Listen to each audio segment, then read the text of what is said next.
Good evening. In the news tonight, high winds blast through the bi-state, leaving a trail of damage. And Harry Whittington is speaking out for the first time since he was accidentally shot by Vice President Cheney last weekend. In sports, the VU men and Lady Blazers make it a clean sweep with a pair of wins over Wabash Valley College. Newscenter 22 is next.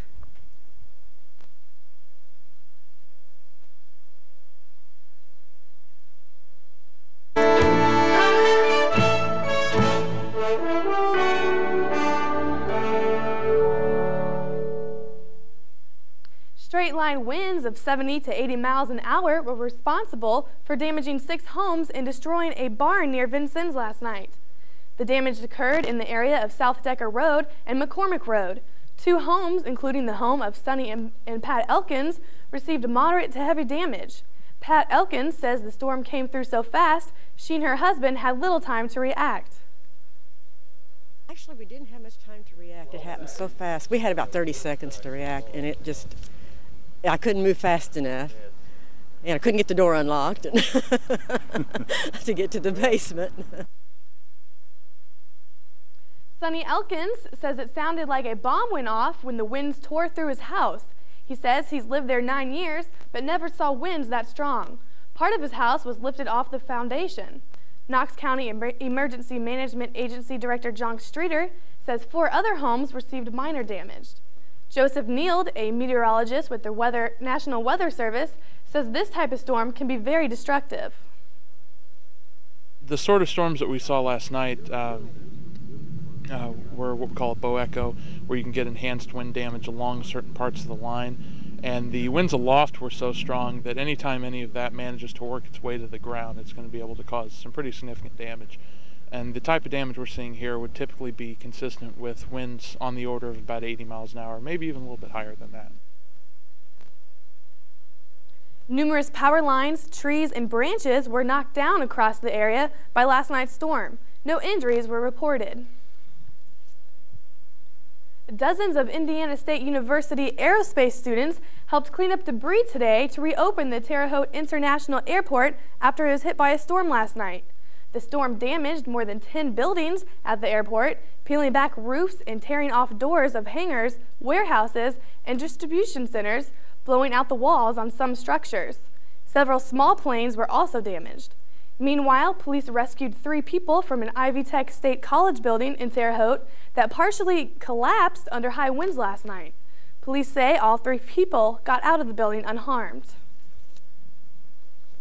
Vincennes Mayor Terry Mooney met with officials from the Department of Natural Resources this morning to discuss curbing the city's wild geese population. Tony Cloyd reports. Mayor Mooney says his office has received numerous complaints about the waterfowl damaging people's lawns and leaving droppings in parking lots and along city streets in the area of Mirror and Indian Lakes. He added that the birds have also started migrating into nearby neighborhoods and have been known to attack humans. Adam Phelps, waterfowl research biologist with the DNR, says the first step is to stop feeding the birds. The second step is to destroy their nests so the birds won't continue reproducing. The DNR will issue permits to property owners, allowing them to oil the eggs to destroy the embryo. Phelps says a thin coat of food-grade corn oil will prevent oxygen from getting to the embryo and allowing it to develop. Phelps added the city won't be able to make a dent in the geese population unless residents are united in searching out the nest and destroying them. He says relocating the birds doesn't always work because some tend to migrate back to the same area. The Vincennes City Council passed an ordinance last year forbidding residents from feeding the geese and fining those who do. Mooney says the city plans to post signs this spring informing people not to feed the geese. The mayor also plans to call a meeting of the Indian Lake Association to go over some of the recommendations that DNR has provided the city. I'm Tony Cloyd, Newscenter 22. The Powerball jackpot is at an all-time high at $365 million. No one claimed Wednesday's $300 million jackpot. Kong Law has more on Saturday's new record-setting drawing. If the modern dream has a sound, and 15 random plays, this would be it. Anything else? It's a record, might as well play. Bigger than the last biggest, this one sets the North American record for jackpots. And there are plenty of buyers betting on the prize. From the nation's capital to Portland, Oregon, 28 states and millions of players paying up for the big pot. That doesn't matter. It's only $1. It's worth it. 20 Powerball tickets. Wise investment? Of course, for 400 million. Yeah, you know the odds. You're more likely to get eaten by sharks or hit by lightning or become king of France. Does France have a king? No matter. Dream on. I'm gonna buy some new shoes. That's it? That's it, shoes. No. And pretend there is a method to the madness. I may go somewhere else before the day is over. I just want that opportunity. It's fun. The time between, the time that you buy the ticket and they actually call it is the most fun because you think about winning. So afterwards it's kind of disappointing. Yeah, but until that moment, millions say they will still play, not just within the 28 states where you can play the Powerball lottery, but thousands will be driving across state borders just for a chance at one of these. In Washington, I'm Kyung La. Vincennes University will dedicate the new Red Skelton Performing Arts Theater 1 week from today. Construction on the $17 million project got underway in the summer of 2004. The Skelton Center features a 2-balcony theater that seats over 850. It also has a performing arts education center with offices and classrooms. The center is located about a block from Red Skelton's boyhood home. The dedication of the center will take place next Friday at 10 a.m. The public is invited. Vincennes University's gala opening of the Performing Arts Center will take place on June 10th and 11th. A new survey has revealed that 2/3 of Indiana residents with financial investments might be vulnerable to scams. The report released by the Secretary of State surveyed 1,000 families living in Indiana. Nearly 5% reported being victims of investment fraud, while others reported experiencing consumer frauds and fraudulent solicitations.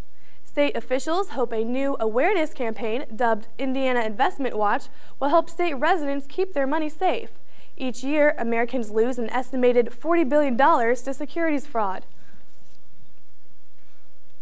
A man charged in an Evansville, Indiana securities fraud case has also been charged with trying to hire a man to kill 2 prosecutors in an unrelated case in Tennessee. Robert Mendenhall was indicted by a grand jury in Nashville on 2 counts of solicitation to commit murder. He's behind bars in Tennessee awaiting trial for securities fraud. Authorities say Mendenhall tried to hire someone to kill attorneys serving as special prosecutors in the fraud case. In Indiana, Mendenhall is accused of defrauding a 91-year-old woman and her daughter of more than $1.7 million by selling them fraudulent securities. Scientists say a large oak tree dug up last summer in a southern Indiana gravel pit could be 6,000 years old and may be much, much older.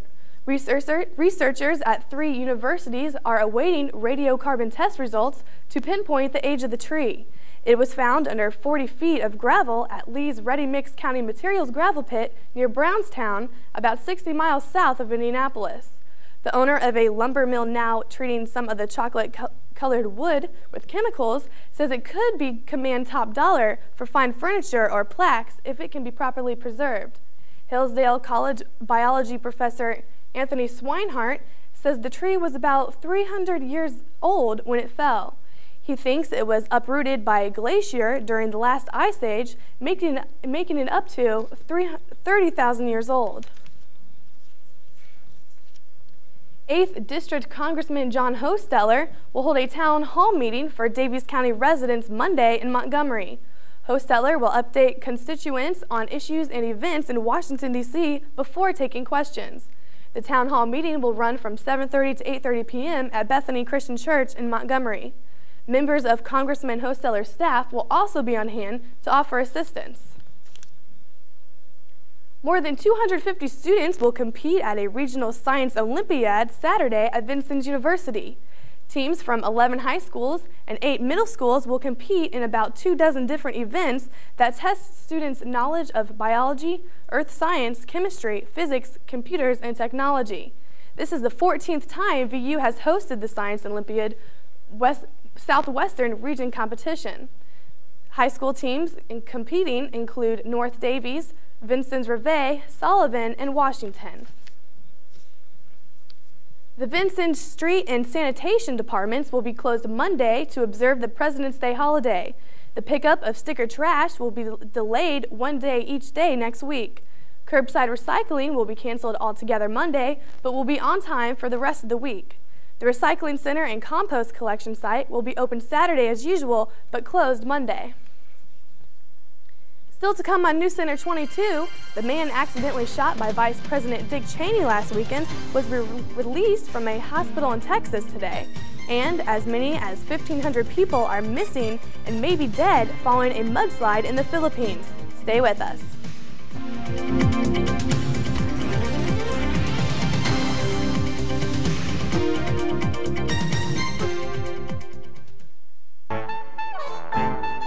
I'm Mark Wahlberg. Join us as we discover the hidden treasures of Los Angeles, California. Any museum would be glad to have this clock. It's as good as they get. It's extremely rare. Really? Yeah. Holy smokes. Oh my goodness. Fantastic. Oh, amazing. Don't miss our visit to Los Angeles next time on Antiques Roadshow.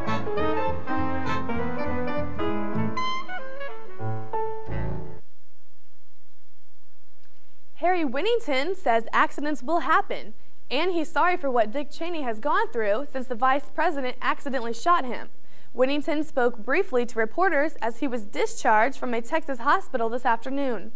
Back home in Wyoming, to a warm welcome from the state legislature, Vice President Cheney says he's had a very long week.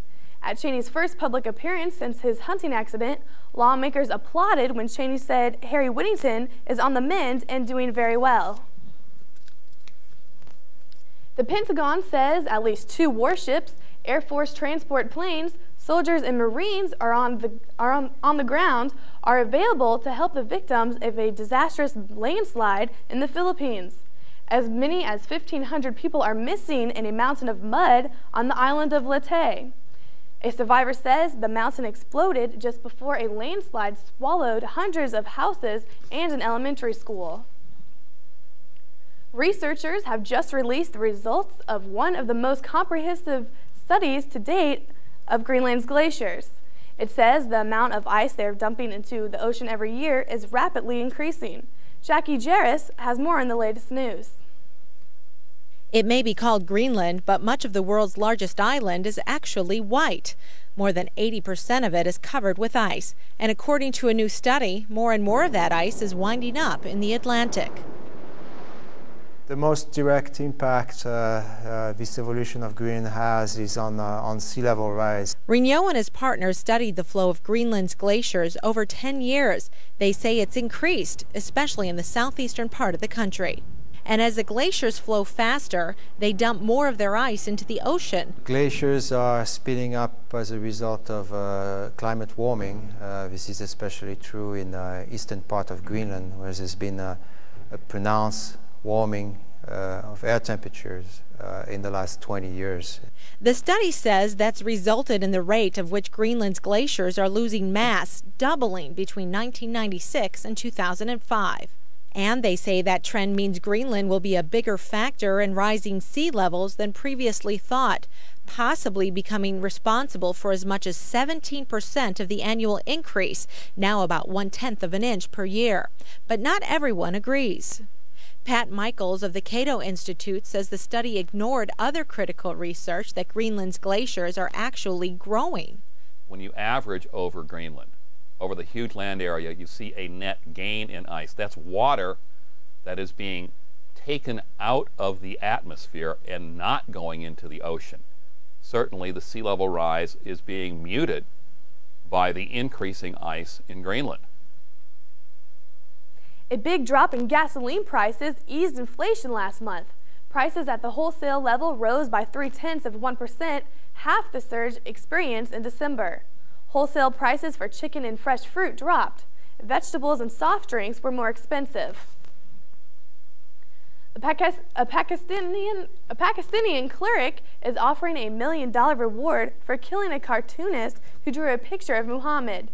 Thousands of protesters are still joining street rallies across the country while police put another Islamist leader under house detention. Former President Bill Clinton is criticizing the cartoons of the Prophet Muhammad, but he says that Muslims wasted a chance to build better ties with the West by holding violent protests. Clinton said in Pakistan Today that most Americans and Europeans deeply respect Islam. A warning about blood clot risk from a company that makes a birth control patch. Ortho Women's Health and Urology, maker of Once a Week Ortho Evera birth control patch, says a study suggests the risk from using it might be double that of the pill, but still small. It is a country regional science fair, but one of the entry at this fair in Tampa, Florida, is getting international attention. The project gaining all the attention was in the microbiology category at the Hillsborough County Regional Science Fair. The project was a survey of 5 fast food restaurants near the University of South Florida, testing bacteria levels. Results found that there was more bacteria levels in the restaurant's ice than in the same restaurant's toilet water. It was submitted by a 7th grader student from the Benito Middle School. Still to come on Newscenter 22, Michael Nice has this weekend's forecast.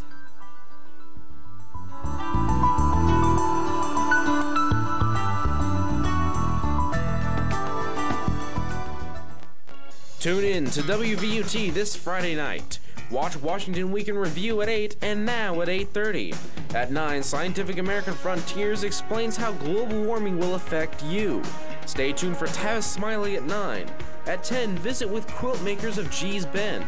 Quilt makers from an Alabama town tell the story of their bold, abstract works. The quilters are descended from slaves and practice a craft that's generations old. Friday night on WVUT. Well, Michael, yesterday was warm and stormy, and today it's cold again. What can we expect for tomorrow? Well, that's right, Kristen. We did have those storms moving through last night very quickly in brief storms, but left a powerful punch. Right now, though, we're under very cold conditions. And as we take a look outside our tower cam, we can see we're overlooking the Wabash River and the Red Skelton Bridge in downtown Vincennes. And currently, the National Weather Service has issued a flood statement for the Wabash River. That's due in part to the strong rain we had across much of the state of Indiana last night, which all that water is going to be moving its way southward down the river and causing a rise of about 3 feet over the next week in the Wabash Valley. So those of you in low-lying areas, keep an eye on that. Currently out at the airport, we have partly sunny skies, 34 degrees. Wind still breezy at northern direction, 21 miles per hour. Wind chill is at 25 degrees, and the barometric pressure 30.55 and falling. Temperatures around our area, still cold all around the Wabash Valley. Cloudy skies over in Washington there at 36 degrees. Edwardsport at 34, Mount Carmel at 33, and down in Princeton there at 34 degrees.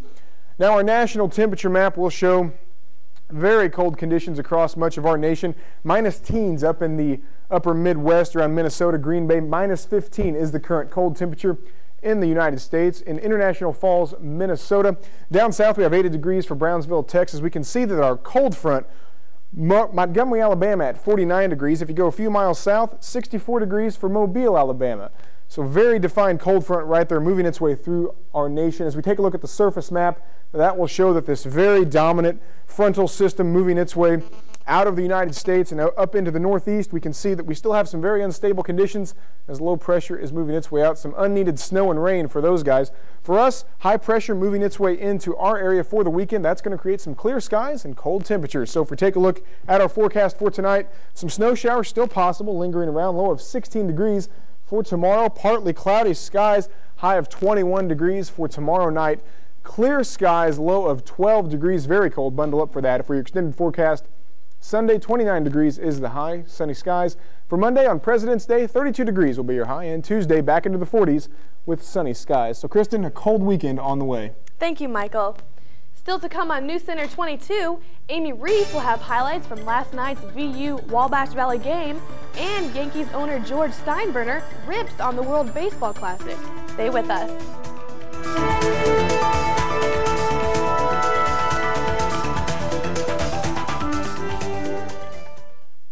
The public is invited to attend Meet Your Legislators on Saturday, February 25th at 9 a.m.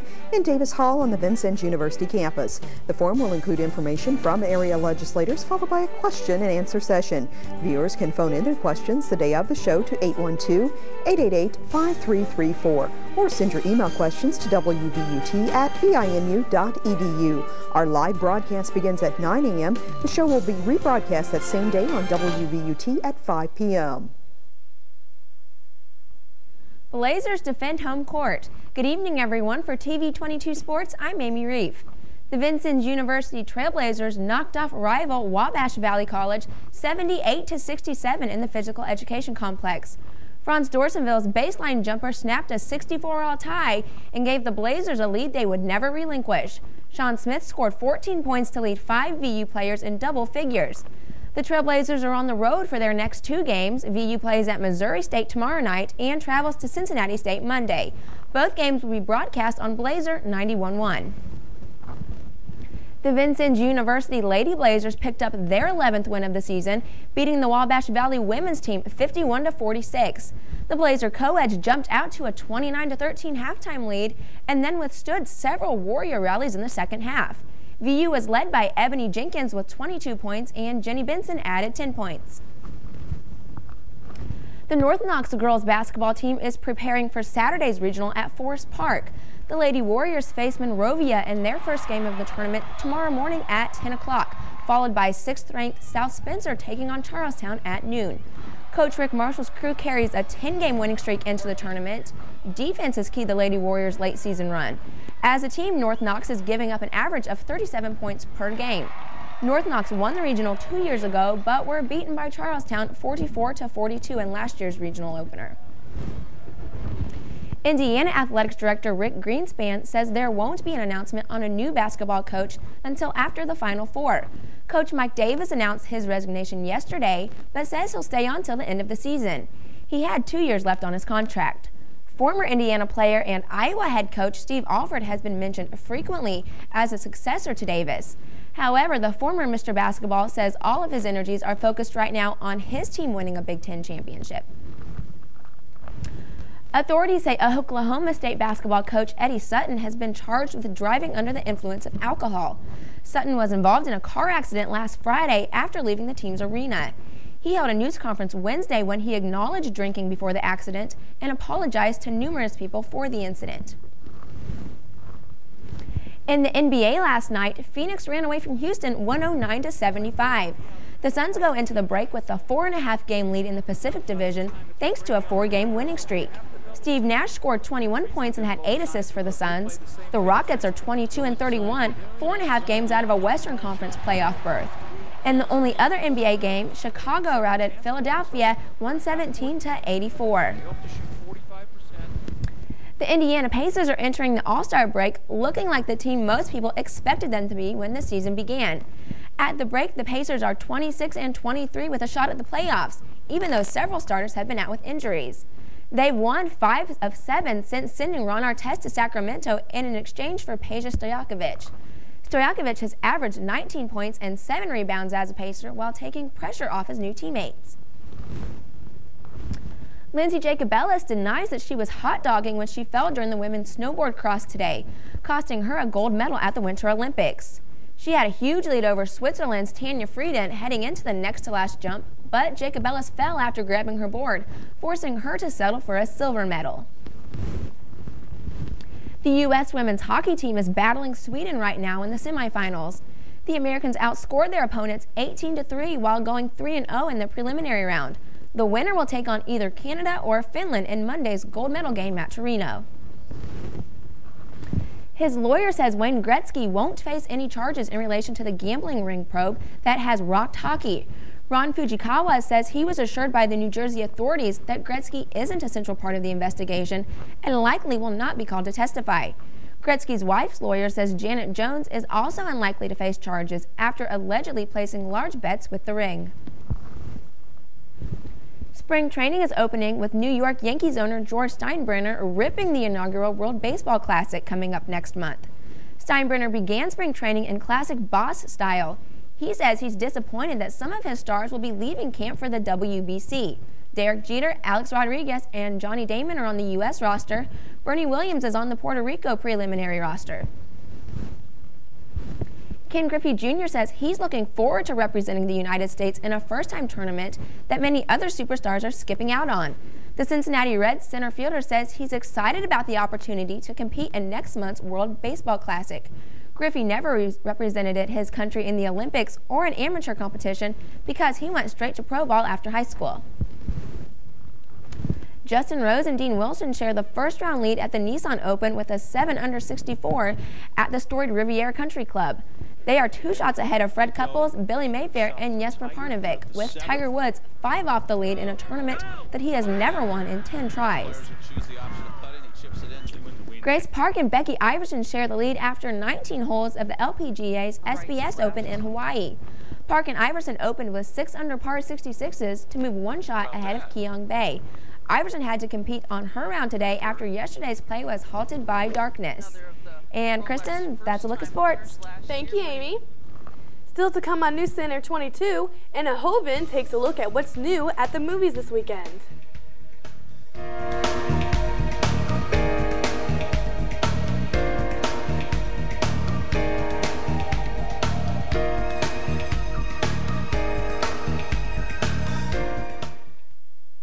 Coming up this week on 22 Magazine, Vincennes University Athletic Director Denny Myers talks about VU's sports program.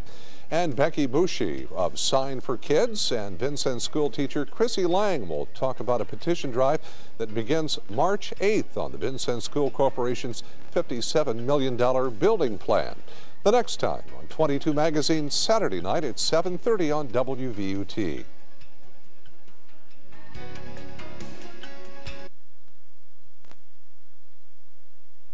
From Freedom Land to the South Pole, this weekend's new movies are filled with adventure.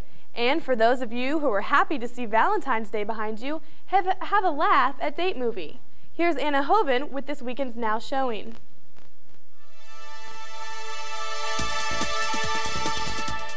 Freedom Land stars Samuel L. Jackson as a detective trying to find a 4-year-old boy after a carjacking. Your son? Your son what?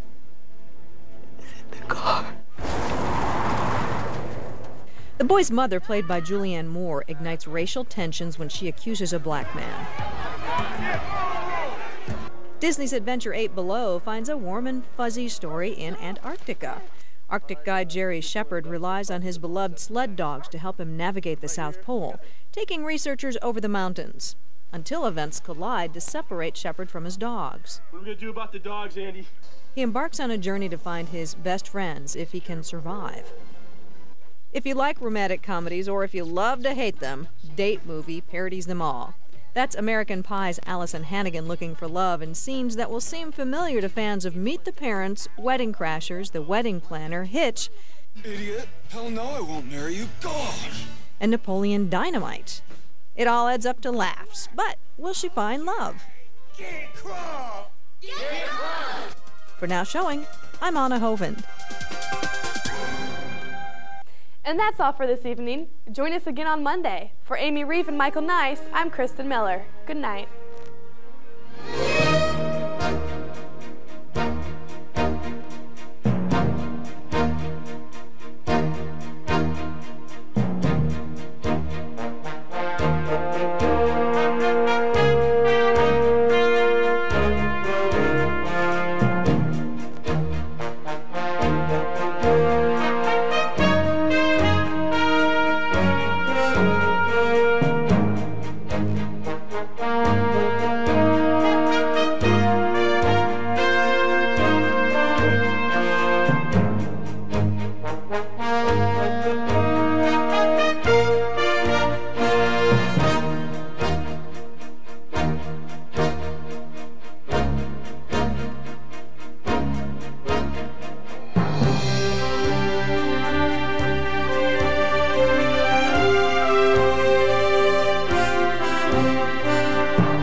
is WVUT Vincennes, a service of Vincennes University Broadcasting.